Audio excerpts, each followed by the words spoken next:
Welcome শিক্ষা সংস্থান।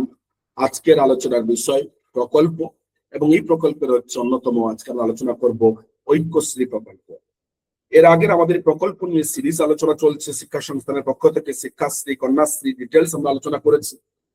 কারণ স্কুল সার্ভিস কমিশনের interview, primary interview, upper primary written exam বা সিএসসি ইন্টারভিউ, প্রত্যেকটা ক্ষেত্রে কিন্তু এই প্রকল্পগুলো পশ্চিমবঙ্গে খুবই গুরুত্বপূর্ণ। তাই আমরা সিরিজ আলোচনা করছি।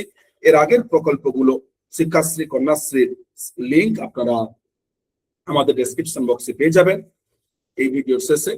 তাই যারা এখনো পর্যন্ত আমাদের চ্যানেলটিকে সাবস্ক্রাইব করেননি, দ্রুত করুন, নোটিফিকেশন বারণ করুন, যাতে আপনারা ভিডিওগুলি দেখে এগিয়ে যেতে পারেন, আপনাদের পাশে আমরা দাঁড়াতে পারি, তার জন্য ভিডিও। তো নাম্বার 1, ঐক্যশ্রী প্রকল্প ডিটেলস দেখবো। কাদের জন্য? প্রথম কথা, পশ্চিমবঙ্গ সরকারের এই প্রকল্প, ভারত সরকারের নয়।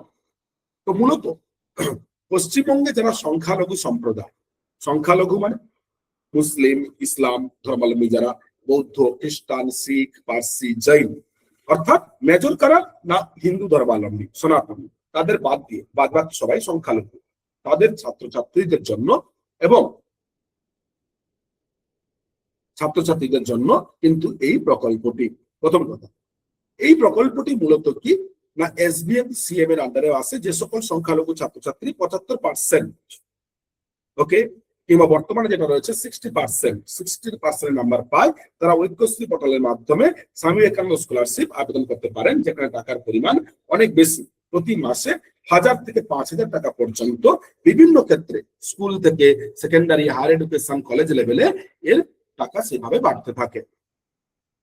তাহলে মূলত এবং কারা অ্যাপ্লাই করতে পারবে না? যারা যে সকল শিক্ষার্থীরা আমাদের পশ্চিমবঙ্গের কোন সরকারি বা আধা সরকারি স্কুল বা কলেজ বা বিশ্ববিদ্যালয়ের মূলত ছাত্রছাত্রী 2, এখানে শুধু ছাত্রী নয় কিন্তু, এবং তাদের নিজস্ব ব্যাংক অ্যাকাউন্ট থাকবে এবং পরিবারের বার্ষিক আয় 2 লক্ষ টাকার নিচে, 2.5 লাখের 2 লক্ষ থেকে 2 লক্ষ 2.5 লাখের বেশি হবে না, তারাই অ্যাপ্লাই করতে পারবে। ঐক্যশ্রী প্রকল্প সংখ্যালঘু শিক্ষার্থীদের জন্য পশ্চিমবঙ্গ সরকার যে প্রকল্পটি, তা হচ্ছে ঐক্যশ্রী। এর ফলে কি হবে যদি বলা হয় না, এর ফলে সংখ্যালঘু সম্প্রদায়ের এডুকেশন, শিক্ষার প্রতি সচেতনতা বেড়েছে, আগ্রহ বেড়েছে, এবং সংখ্যালঘু শিক্ষার্থীদের স্কুল, কলেজ, ইউনিভার্সিটিতে ভর্তির হার বেড়েছে। এটা কিন্তু ঐক্যশ্রী প্রকল্পের ফলাফল। তাই যারা এখনো পর্যন্ত আমাদের চ্যানেলটিকে সাবস্ক্রাইব করেননি, দ্রুত করুন, যাতে আমরা এইরকম রিলেটেড ভিডিও প্রতি মুহূর্তে আপনাদের নিয়ে আসতে পারি। ধন্যবাদ। এর আগের ভিডিওগুলো ডেসক্রিপশন বক্সে লিংক পাবেন।